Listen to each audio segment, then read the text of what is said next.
of Allah, the Beneficent, the Merciful. I bear witness there is no God but Allah, and I bear witness that Muhammad is his messenger. Welcome to another event, another show, another program where we are striving hard to feed you, Jock Nation. This is a beautiful, beautiful time to be alive, and we definitely want to stay alive. So we have a very, very important show for you tonight. This is the show, we call it Matters of the Heart, but it's not talking about love, it's talking about your physical heart.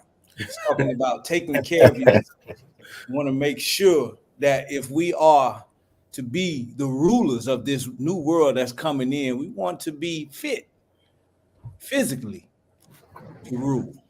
So we have an important show for you tonight. We have an important guest, but before we bring him on, I would like to go and reintroduce you to our go-getter brother, my brother from the ATL born. He's a survivor, and my brother Abdul Kawi Muhammad. Assalamu alaikum, sir.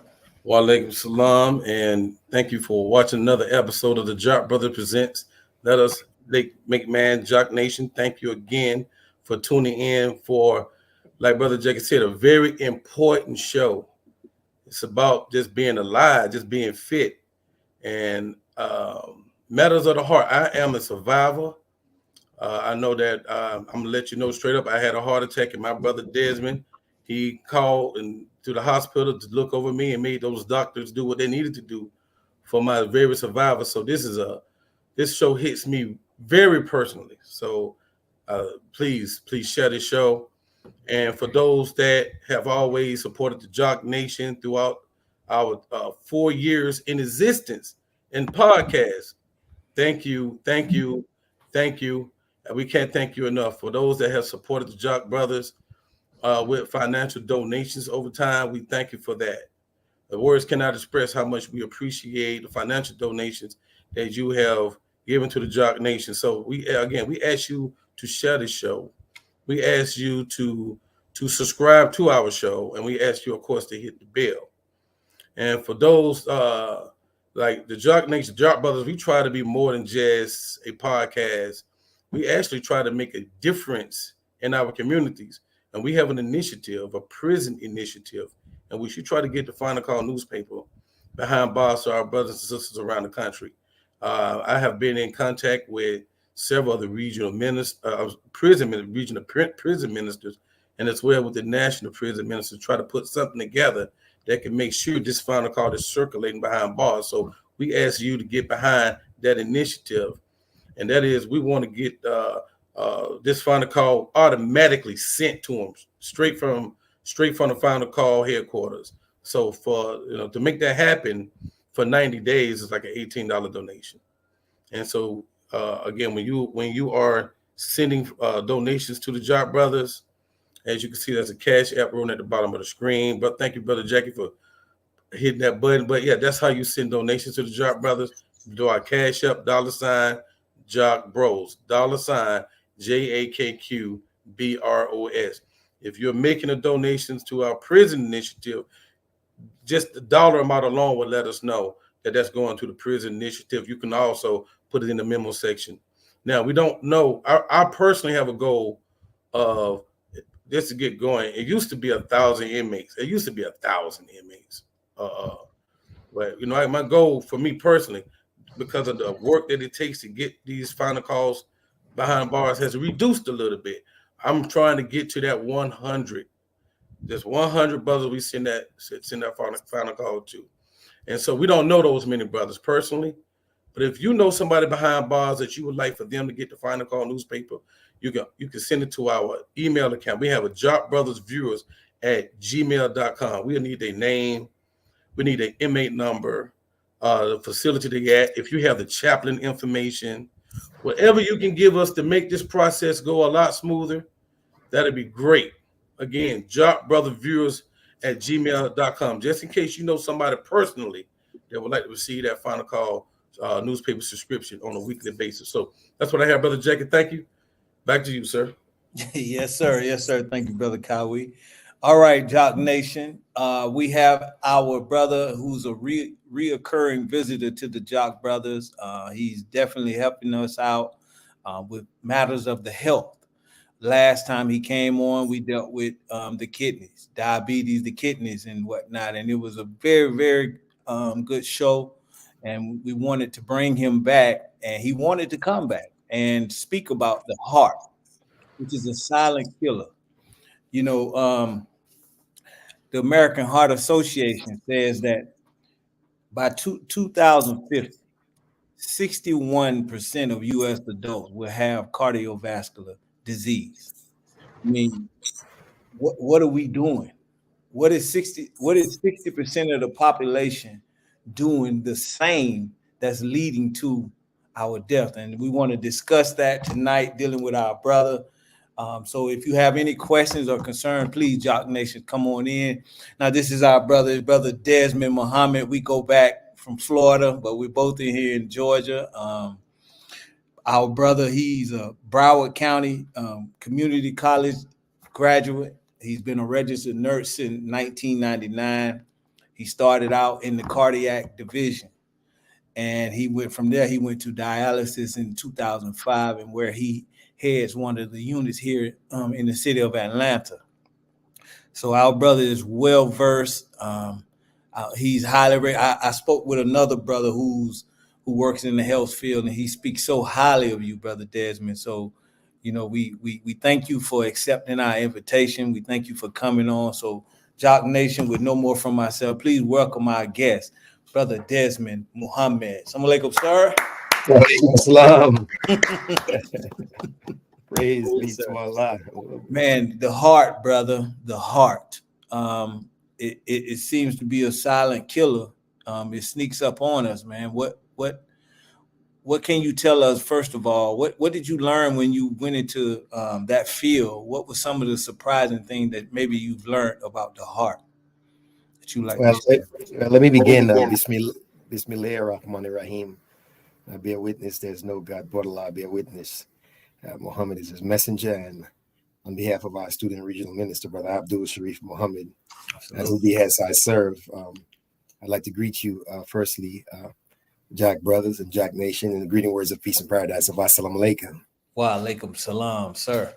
Yeah, and I'd like to say firstly, before we even get into the subject matter, thank you for allowing me, Brother Jackie and Brother Kawi, on this platform.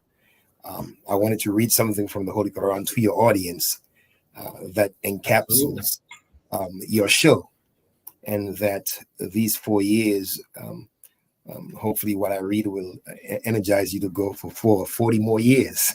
Come on, man. Yes, sir. Yes, sir. And I want to tell everyone to support, and the reason why you should support a show like this. So Surah 21 verse 17 said, had we wished to take a pastime, we would have taken it from before our eyes.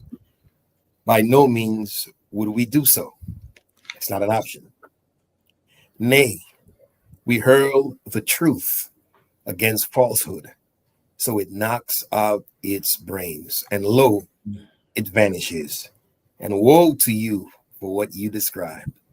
So all of the false information that's out there, shows like this one is of great importance, because there's nothing more important than the truth.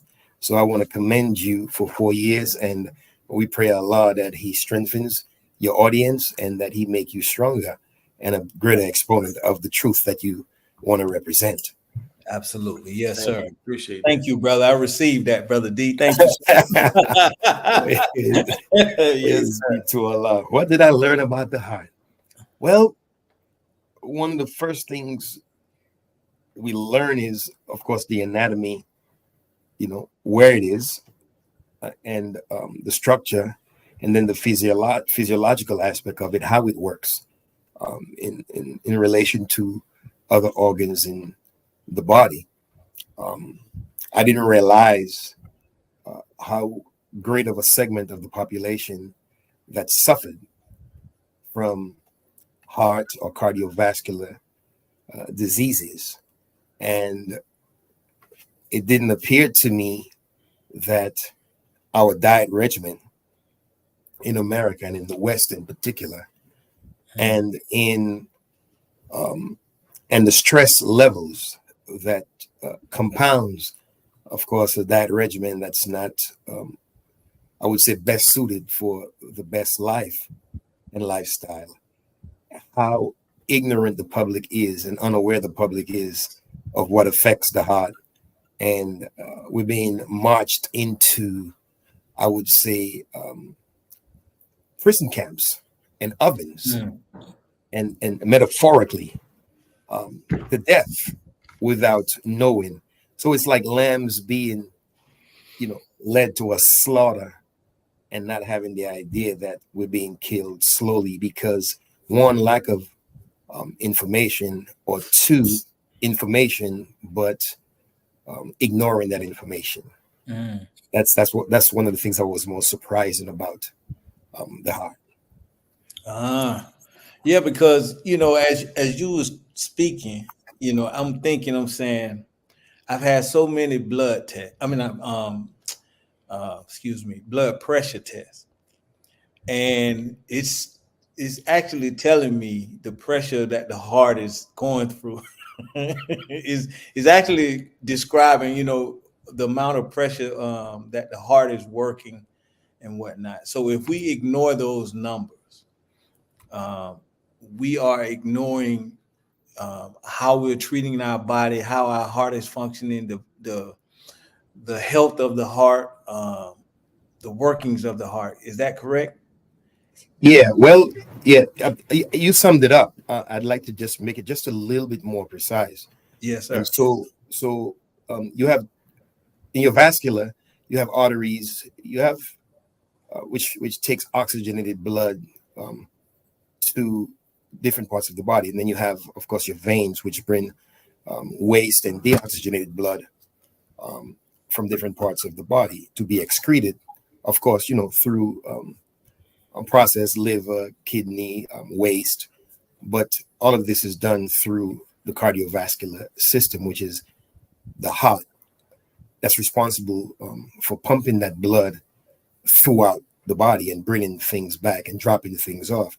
But your systolic, your top number is that represents the maximum pressure in your arteries when the heart is actually contracting, right? So that's your systolic. Typically, we want it around 120, 115, 125, 130. Once you start getting to the 140s and higher, then those pressures are too high. And then you have your diastolic pressure, which is that bottom number that represents the minimum pressure when the heart is at rest. So typically, 60, 70, 75. So you could imagine when you're 200 over 100, it appears that you're doing tremendous work, but we're not. And so that kind of pressure on the heart and that pressure that the heart represents in those arteries suggests that it's having a hard time getting that blood through those blood vessels. And the more difficult it is to get that blood through the blood vessels, then the contractility of the heart, how forcefully it could pump. There's a way of measuring that. So, when your heart has to, which is naturally going to do, compensate. Is if you're running on a treadmill, let's say your heart was beating at 60 beats per minute. Once you start picking up the pace, well, if you put your hand on that sensor, your heart is going to pick up the pace also. Yes, sir. Because the body is made to survive.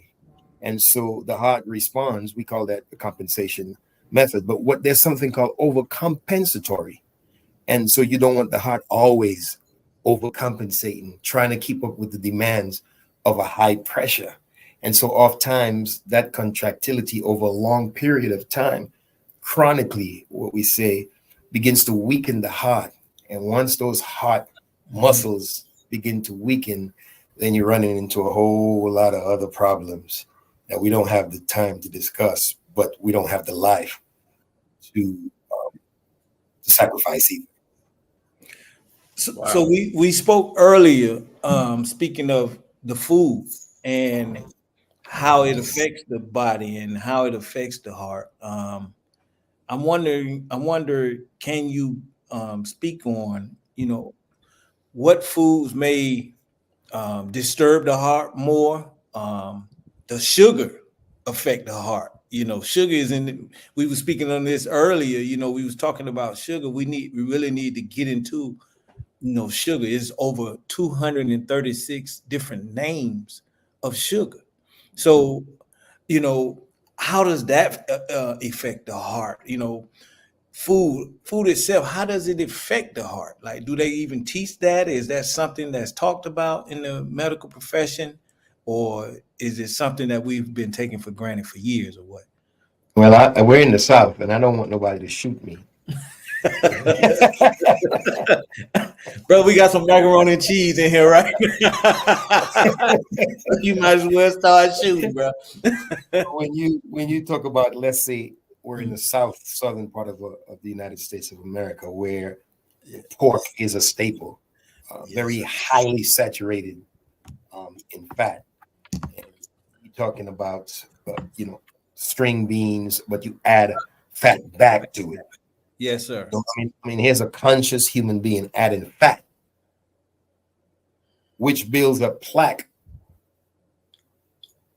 in the heart, which narrows the heart because of all that buildup. It's like a plumbing line, but there's gunk in there, if you would. And of course, the narrower that vessel gets, the more pressure it is on the heart to be more forceful to try to get blood through that.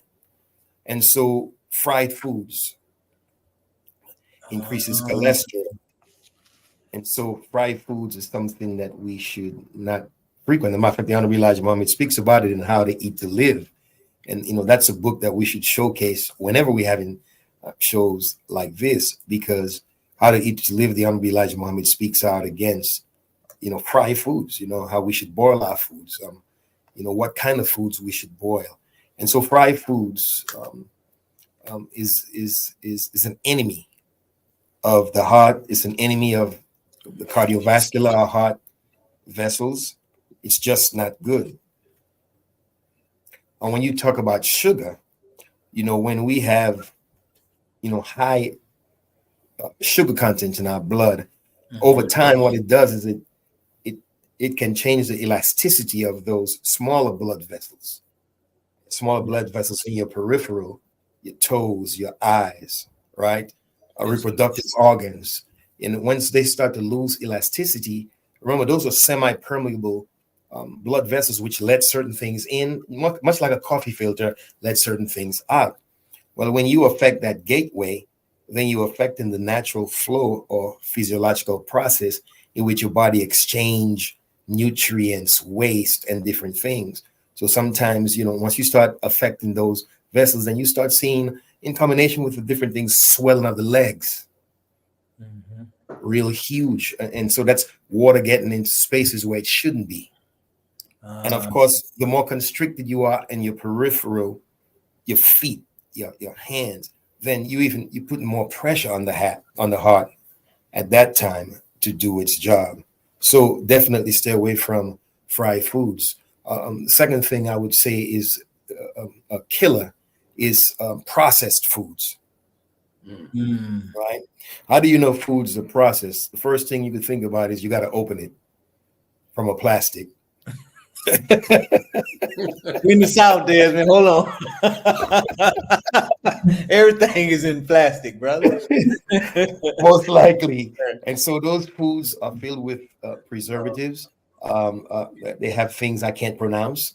I struggle pronouncing, even with I believe a broad vocabulary. I still have problems pronouncing some of the things that they have in there. Just remember, everything that we ingest, that liver has to clear some of those poisons, those toxins, break it down. That kidney has to work overtime. And so that heart has to work double overtime, bringing those waste away from and taking oxygenated blood and nutrients too. So processed foods is a killer. It's not something that we want. And once you have a lot of processed foods that maybe high in things that they inject, high in phosphorus, and then your parathyroid hormone has to help to balance the calcium, phosphorus in your blood. Now you're overworking your glands and your endocrine system. And it's just a cascade effect of overworking our bodies. And it's just not a good scenario when our diet is not right. And I could see why How to Eat to Live is law in the Nation of Islam. Yes, sir. We had the book earlier displayed. I'm wondering yes, sir. how we can display it. Yes, sir. How Need to Live.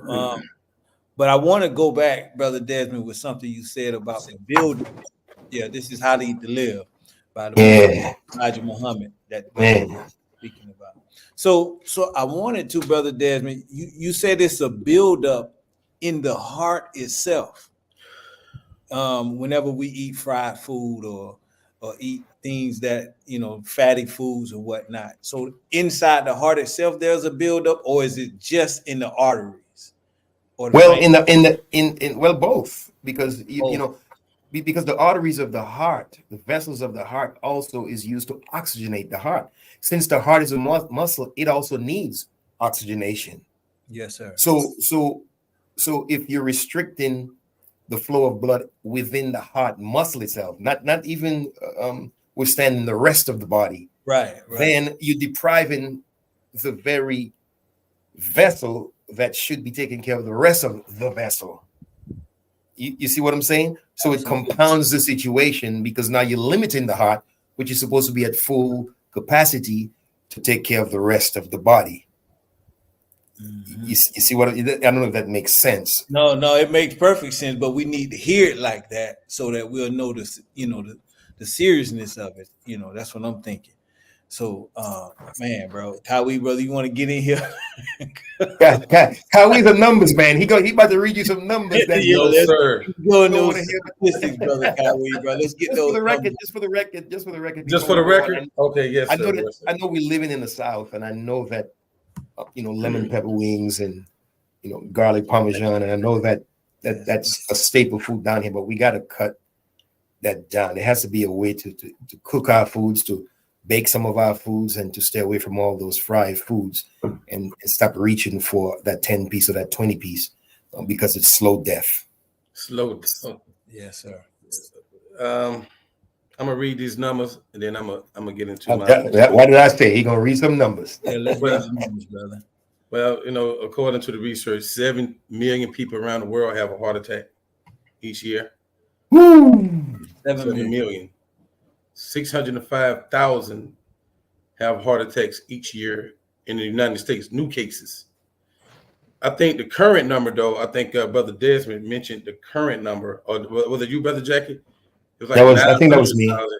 To date, and we're just in August. Say it again. What was the number? 605,000 per year have heart attacks. New cases. New cases. But almost a million deaths related to cardiovascular diseases. That's heart and the cardiovascular system. Yes, sir. So far for 2024. Now, 1 million. Approaching a million, yes, sir. Right. Yes, sir. Yes, sir.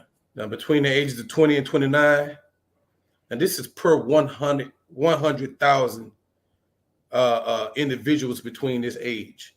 2.1 have heart attacks between 20 and 29, which is an extraordinarily high number for age 20 and between 20 and 29. Between 30 and 39, 16.9. It increases like 8 times. Oh, wow.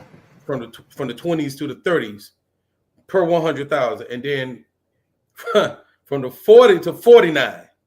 I didn't even want to look at the rest of it. It was 97.6 heart attacks out of 100. Out of 100,000. Yes, between that age group. Now, when I looked over 50, it was much like I don't want to read that number. I'm in that category. It's super high. Read it, brother, because I'm in that category. I didn't even write it down. Yes. Write it down. Most heart attacks take place between 4 a.m. and 10 a.m. in the morning. Most heart attacks take place around Christmas time, according to this right here. The most common causes of heart attacks is like Brother Desmond just said: sugar, animal fat, processed food, trans fats, salts. That's the number one trigger for heart attacks. The black man and woman. Well, more especially the black man over the age of 45, the highest classification of a ethnic group to have heart attacks. Twice as many as Caucasians. Twice as many as Caucasians. It's the number goes to 55 for women. They start to have heart attacks. But the average age of a heart attack is like 65 years old.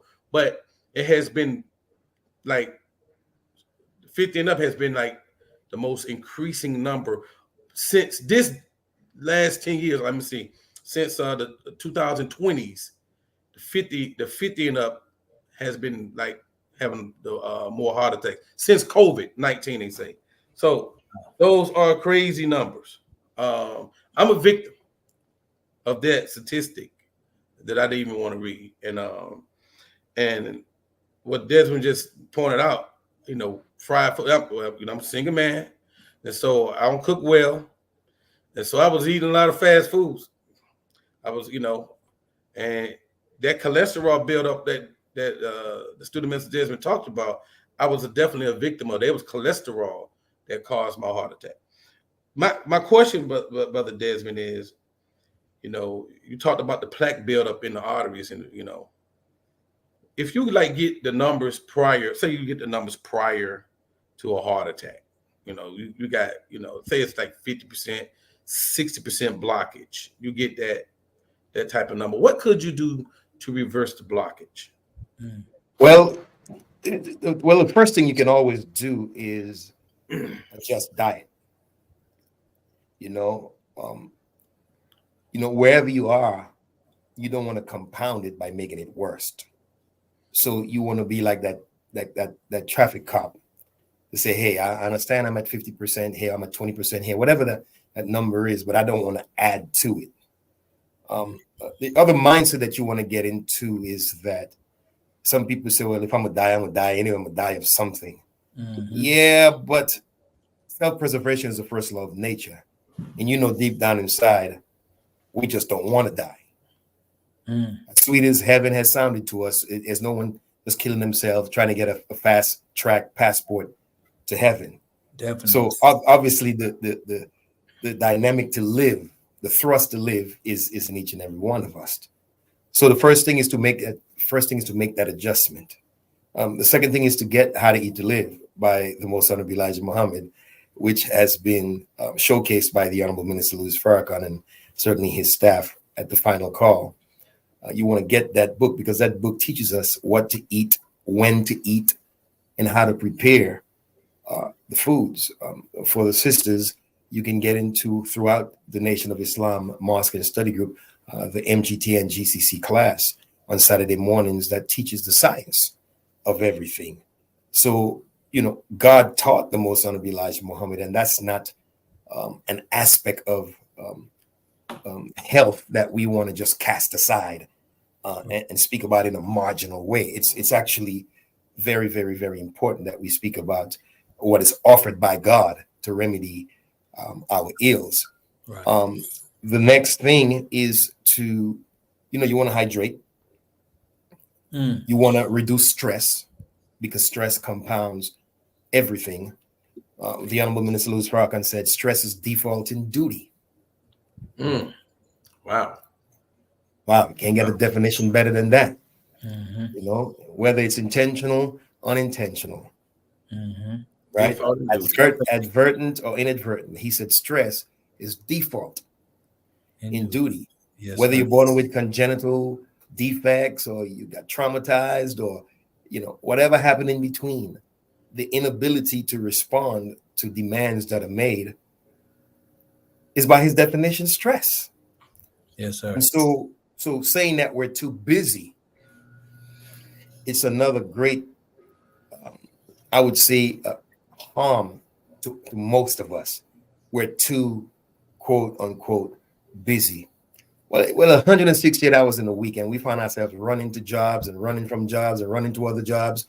And there always seems to be this steady just pace, if you would, with not enough time to relax, not enough time to think, to contemplate, to meditate, to plan our days, plan our meals, plan how we're going to, live our lives. plan children.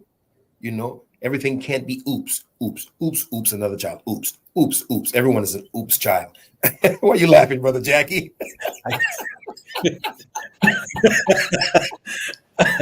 Go ahead, B. You know, because you can't take oops to Publix. Yes, sir. You can't take oops to BJ's, and you can't take oops to the farmer's market, right? And so, because we live in a capitalistic society, we have to plan our lives. Lack of planning puts us in survival mode, as our student minister, Dr. Ava, peace be upon her, so wonderfully mentioned that we can't be in innovative mode, right? Because we're always in survival mode. Yes, sir. You know, so that's another thing that we can do, begin to plan our lives. And then, of course, seek medical attention, because there are some procedures that can be done, invasive, of course, cardiac invasive procedures to break up that plaque and then, you know, extract it from our cardiovascular system. Sometimes stents have to be put in, you know, to widen that vessel, so to make breathing, you know, somewhat normal again. Oh, yes, sir. Now, you, before we get into it, you mentioned hydrate. You said properly hydrate. That important when it comes to the heart? Just being properly. Yeah, drinking water, because when you hydrate, water is essential for living. Your body has what is called a pH balance that has to be proper. Your body is a chemistry lab. And so for chemistry to take place between liver and blood, between lungs and blood, between kidneys and blood, between organ and organ, between capillaries and veins, there has to be this constant exchanging of not just information, but nutrients in the body. And so you want your water system to be balanced. If it's imbalanced, then your body's always trying to compensate and overcompensate, because we're not properly hydrated. So clean glass of water. And the water, let me just say this very publicly, and I know I don't care about job security and things of that nature. I mean, I have a family to feed, don't get me wrong, but city water, they use chlorine to clean the water, of course, but that's a hard metal, and that can cause neurological damage, you see, and a whole lot of other damage. And then some cities, if you test the water, you'll end up with what is called chloramines, which means that they used chlorine and ammonium to help to clean that water. So, you know, water straight from the faucet is not something that we should drink or cook with. That's a no-no. We should stop that immediately, because once you introduce those hard metals, you know, which has chemical properties, then you begin to change also the chemical composition of your blood and of your body. So that's something that we want to stay away from. That tap water is just not good for us. But poor people don't know that. We're just drinking it by the gallons. Absolutely. Now we have a question from the audience that says, is there any food that can decrease the blockage in the heart? I've heard that, you know, a tablespoon of apple cider vinegar, if you would, and a glass of water every day helps to decrease that. That's something I'll have to do more research on, but that's what I've heard is probably the number one remedy to decrease some of the plaque. Now, one of the things that we have to be very conscious of is, and that's a very good question, is that typically preventive measures that we speak about are preventive measures. So when we have a situation where we've already compounded and reach a certain level, then those are not preventive measures anymore, because those are drastic measures we have to take. Like, case in point, there may be garlic tea and different things that you take to, you know, simmer your blood pressure and take your blood pressure down. But when you're 220 over 120, right, it's not the time to neglect going to a physician in the name of drinking some garlic tea, hoping it's going to bring it down. No, you're going to stroke out. Jackie, why are you laughing? Well, that's us, brother. I don't mean for it to be funny, but I mean that sometimes that's the way we think. because You're gonna go do remember it. now we remember by the time it reaches a certain point, preventive measures don't work anymore Right. because the measures have to be drastic at that point Right. because the situation is drastic. So Minister Farrakhan said, time dictates the agenda. So very good question. So another question from the audience as well. How important does exercise play in maintaining good heart health? Well, man, outside of the diet regimen being first, and of course your mental peace, then exercise would have to be next in line. One thing exercise does is it speeds up metabolism. So it speeds up the pumping of the blood, it speeds up the removal of waste. Exercise opens everything up, your blood vessels, your breathing, your lung capacity. When I listen with a good stethoscope to an athlete versus a non-athlete, the auscultation, listening of that lung is so pronounced in the athlete. I can tell already as an athlete. Really? Absolutely. So It's like when you're listening, so when you, that's what you're listening to when the you go expanding of the lungs you say breathing and you play a listen. difference. And also what exercise does is certain hormones are pumped into the blood, happy hormones. So there's a certain relaxation, a certain happiness that comes with exercise. And so it's the buildup of muscle, number one. It's the eradication of fat, number two. So we're getting healthier, to that person's question, through waste elimination. Fat tends to trap a lot of toxins. Fasting, as the Honorable Elijah Muhammad and Minister Farrakhan, the Honorable Minister Louis Farrakhan so eloquently has said, removes the toxins or the buildup, or the toxins, the toxins that come naturally with foods, byproducts, waste products. And so fasting helps to eliminate that. But exercise also helps to eliminate a lot of the waste and strengthen the body, strengthen the bones, and just regulate our affairs even better. It even regulates how we go to bathroom. And so exercising is a very good important. Honorable Elijah Muhammad said, fast-paced walking. Yes, it's the best exercise we can do. So whatever you do, swim, basketball, tennis, it's very important for the heart, because what it does also is when you exercise, it makes a greater demand on the heart. And since the heart is a muscle, it also helps to strengthen the muscle. But you're not doing it for a prolonged period of time to the extent where it's overcompensation for days and months. But that burst of energy, that helps to strengthen the cardiac muscle. There's something called ejection fraction. And there's a measure of how the heart elasticity works. And typically 65-75%, it pumps with a certain vigor. But when it gets slow and it gets, and it can't do its job, then there's waste accumulation, there's water buildup, the necks get distended with water. You could see water in the veins, called a jugular vein distension. It's just so many things that happen that puts even more pressure on the heart. And then obesity, of course, it's like throwing gasoline on that fire.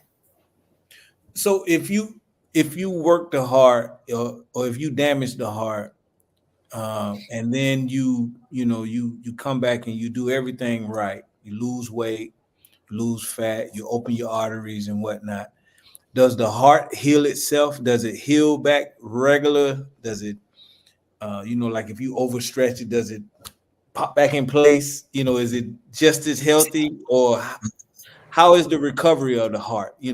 Well, good question. There are cases where I've seen the ejection fraction of the heart get better, but it's not guaranteed. And so that's not a dice that we want to roll, or a chance that we want to take. Of course, when the Honorable Minister Louis Farrakhan did that 58-week lecture series, The Time and What Must Be Done, of course, on that wheel, where the Honorable Elijah Muhammad and Master Farad Muhammad there is information and knowledge of how to repair and rejuvenate our organs. That's not known to this world yet. Yes, sir. Yes, sir. Thank you for that, brother. And we say that unapologetically. Yes, sir. Thank you for that, D. Yes, sir. So, I have the stents, right? I know they tell me to take these thinners all the time, and I take a lot of thinners. Can you explain to me, is there another way, alternative to taking thinners all the time? Because I think one time I took them and I started to bruise. And that's bruise. Yeah, I started to bruise. Well, when you're on blood thinner, the question is, what blood thinner are you on? Oh, wow. Is it warfarin? Is it Coumadin? There's some blood thinners. The Coumadin used to be the one that they use all the time, and there's a test that can be done to see how thin the blood is. And so when you do that test periodically, then then your physician will say, hey, increase it by so many milligrams, or decrease it, or take it one Monday, Wednesday, Friday, but only take half every Tuesday or Thursday, because we don't want it too thin. So what happens with the heart? Okay, if you can, the heart is mechanical, number one, and it's also electrical. I don't think a lot of people recognize that, right? There's the mechanical part that pumps, but there's the electrical part that stimulates the heart to pump. And so, so the heartbeat that you feel certainly is how many times a minute it pumps, but that comes from the electricity of the heart. Now, there's some electricity that starts in the upper part of the heart. They call it the SA node, that beats naturally 60 to 100 times per minute. And when we put those leads on you and do an EKG to see, what the rhythm is, we can tell by certain markers where your heart's starting to beat. So if you lose that ability in the upper segment of the heart, then another node takes over, which is 40 to 60 times per minute, and then, that's a whole nother subject at another time. Right. But the point is that it's very important to note that the heart is electrical. Also, the heart has rhythms. When you eat certain foods and you lack potassium, or you're too high in potassium, you can have different rhythms of the heart. When you have cardiovascular disease, you could have different rhythms of the heart. You could have atrial fibrillation, 200-300 times the top part of the heart beating instead of 60 to 70 times. Now, the ventricular could be responding at 80 times per minute. So when you feel your pulse, it feels like 80, but the top part of your heart is 200 to 300 times per minute. And so when that happens and it fibrillates like that, there's a pooling of blood. So it doesn't get to empty the atriums, the top part of the heart. And so the blood staying back begins to form clots.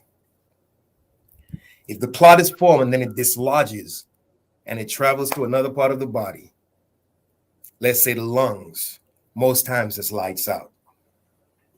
It travels to the brains, most time it's a severe stroke. Sometimes it get trapped in the leg and you could feel the warmth and see the leg swelling, and then intervention is much easier. But if it dislodges and gets to the lungs, gets to the heart, gets to a major artery, then sometimes, usually, the mortality rate is very high. So that blood has to remain to some degree thin because with plaque formation, you can have the clotting of blood, because the blood it tends to aggregate and come together with some of that plaque, some of the waste product, and form a clot. And if that clot dislodges, then it could be deadly. So you're weighing taking blood thinners versus lights out. We choose the better of two evils, thinning the blood. Wow. And that's that blood clot seems to be prevalent now in our community. I mean, different reasons for different vaccines, whatever different things going on. The blood clot seems to be has taken a rise in our community. Now, go ahead. No, go ahead, bro. You was gonna say. I know that with COVID vaccine, there's a lot of reports out of something called TTP and ITP, which is thrombocytopenia, which is microclots, And there seems to be reports that there's a lot of that being reported with the apparent deaths of people from who took the COVID vaccine. And of course, the Honorable Minister Louis Farrakhan on July 4th, 2020, sounded the alarm not to take the vaccine. And time he had to take the abuse, certainly, of our disbelief and of our pejorative talk in the media. Yes, nasty talk, vituperative talk, just nasty, slanderous talk. But he had to take that abuse until further proof came that proved that he spoke the truth. And so these microclots and some of the diseases that I'm talking about, they're really idiopathic, meaning they don't know what causes some of these autoimmune diseases. But there's been a lot of cases mentioned with the vaccine that it's not actually those disease, but the symptoms and the signs that are presenting mimic some of these autoimmune disease, such as TTP and ITP, which is another subject for another time. But if you just Google TTP, look, for those of you who say explain everything, stop it. Google it. Google it. TTP medical, TTP disease, ITP disease, and educate yourself. You Google everything else, Google it. Yes, sir. So now here's one more question, brother, because time has just flew by. We was having fun. A brother said, brother, you said to avoid fried foods. Noted. He says, is there a safe amount to consume of fried food? Say like once a month, twice a year, or should it be avoided altogether? Well, we were told to avoid it altogether. Of course, with residual Negro syndrome in each and every one of us. We live in Niggerville, brother. Once or twice a month, but limited to that. I'm just trying not to make it a weekly thing. Stay away as much as possible from fried foods. I know sometimes we tend to think little white lies don't hurt, so once or twice won't hurt, but I try my best not to as much as possible. And you're going to have a craving for it every so often. Well, relate to that craving, but don't let it be a natural part of your planning process. Right. In the foods that you eat. That's a good point, brother. Thank you. Yeah. I want to say before you get to your next question, brother Jackie, that spiritually, our unity depends. Our health depends on our unity, giving each other information and also depending on each other and ourselves. If not, we're going to find ourselves under more stress. Whatever product Brother Jackie has, like your business, we should support it to make you more financially suitable, to continue some of the things that you're doing. make me rich. Let's go, black people. Stress is defaulting duty. And Minister Parker said that America and this world is unraveling. And as this world begins to unravel more, then, whatever product you have, Brother Kawi, we should support. Like Minister Shreve has the water, we should support that. Brother Jackie has his trucking. We should support that. Whatever we have, we should support it, because together our unity, the Honorable Elijah Muhammad says, solves. Man, 90% of our problems are so overnight. Don't quote me on the number, but it's a very high number. 95%. Right. 95% overnight. Yes. So it's very notable to say that part of our stress in America is that we're looking for justice from a people and a system of that people, Caucasians, that will give us justice, where we'll be at ease in our minds to regulate our affairs, regulate our life, regulate our diets, to have better outcomes for our heart and for the rest of our systems. Yes, sir. Well, on that note, the Honorable Elijah Muhammad said we need to take our mouth out of our enemies. So definitely, brothers and sisters, we see the value of food. We see the effects of bad food. It affects the heart, the liver, the lungs, the kidneys, everything that that is supposed to be in unity disrupts the unity in the systems in the body. So we definitely want to change our bad habits for and replace them with good habits. We want to display How to Eat to Live again, brother Kawi, so that Yes, sir. those of our guests, those of you that are not aware, this book here, this is what you call preventive medicine. We're in prevention. The Nation of Islam, we are in prevention. We try to get to you before That's right. bad part. So this book, How to Eat to Live, there are 2 books. You can go to www.noi.org or finalcall.store and order these 2 monumental books, book 1 and book 2, How to Eat to Live. So, all right, brother Desmond, we want to thank you once again. I mean, this time went by fast, and Woo! it went by fast, man. But we want to thank you for taking time out to answer these questions. The brothers and sisters absolutely enjoyed you. Definitely, absolutely enjoyed you, man. So thank you for coming on once again. But I'd like to offer you any closing words, brother Desmond, that you would like to leave the Jock Nation with. Yeah, I actually recommended a book outside of the Honorable Elijah Muhammad. I got it. Hold on a second. Yeah, and it's Why Zebras Don't Get Ulcers. And it's by Robert Sapolsky, and it goes into the physiological, how stress affects the body. And so I encourage everyone to get that book, because it's written in layman terms. And after you read that book, you might stop stressing over a lot of little things that we stress over when we find out how much damage we're doing to our bodies. And so closing remarks, I'd like to firstly thank you, Jack Brothers, for allowing me, and Jack Nation for opening your hearts and your smartphones and smart devices. Of course, always shout out to Brother Abdul Sharif Muhammad for permitting me to be on this show.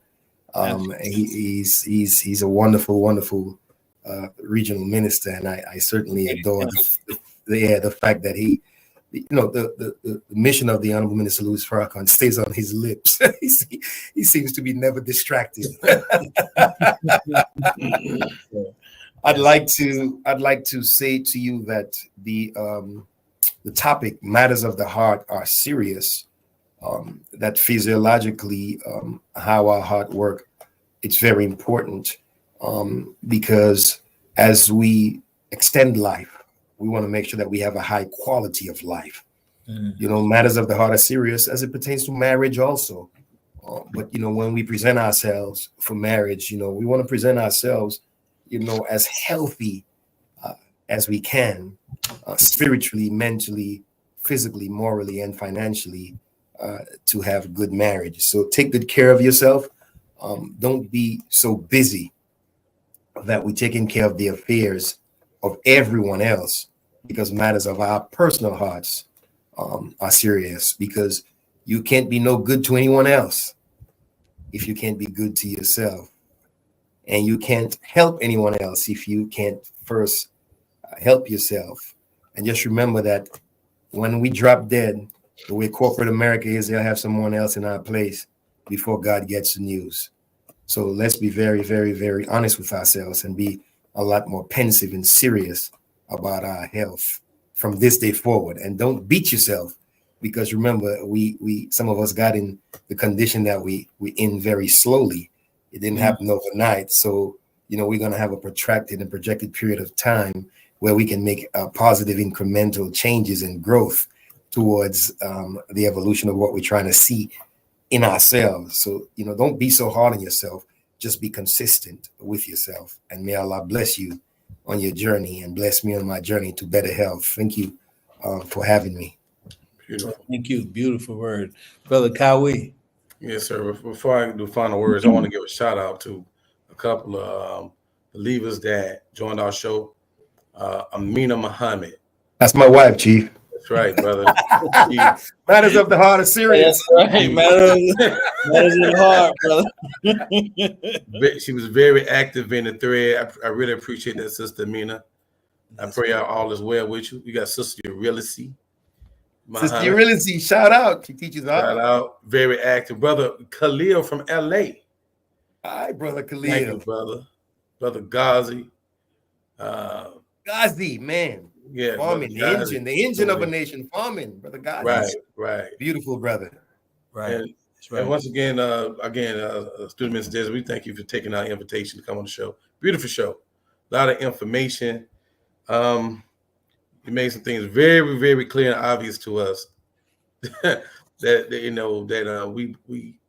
we better take heed to. It behooves us to take heed to. Right. So I really like the way you broke down and explained what those numbers read when they take the blood pressure and the importance of them. Mm-hmm. So now, so just to get those numbers now, I'm gonna be a lot more attentive. I used to just say, "I'm alive," right?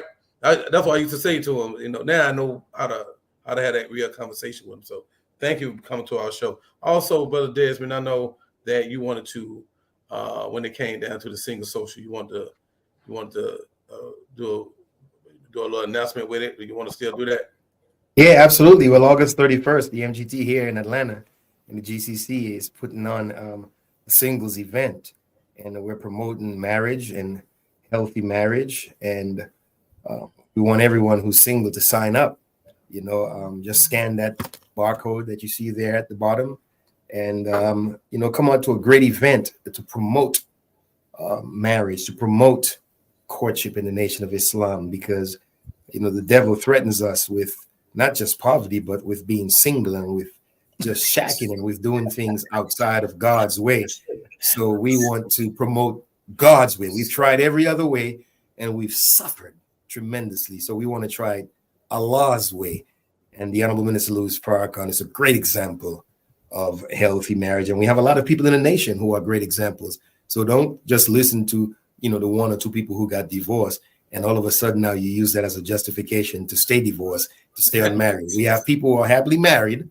Mm-hmm. So please come out to the singles event, and you never know, you may find your soulmate at this event. We're looking forward to it. So Sister Nuseba, Student Regional MGT Captain, and her staff is putting this on. Big shout out to you all. Continue to make that forum available for the believers to meet each other, under healthy circumstances, and hopefully have strong magnetism towards each other. And let's build these marriages. That's right. You heard Brother Desmond. He said the devil threatened you with shacking up.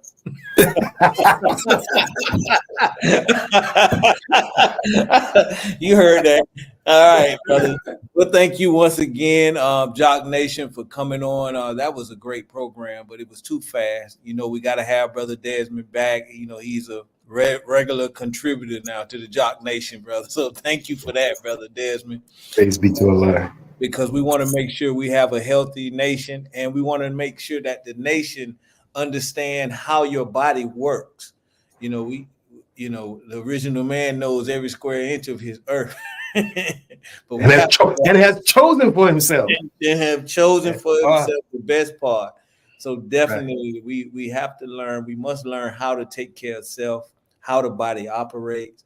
So we want to have more shows like this because definitely those of us who are up in age a little, we up in our 50s, we want to do what we can to extend our life because we want to see this hereafter. That's right. So thank you all once again, Jock Nation.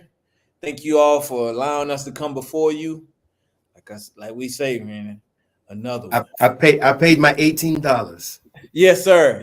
Thank you. As we were speaking. Yeah, we got subscription for the final call with the prison ministry that you push in. Absolutely. Thank you, Jock Nation. Assalamu alaikum.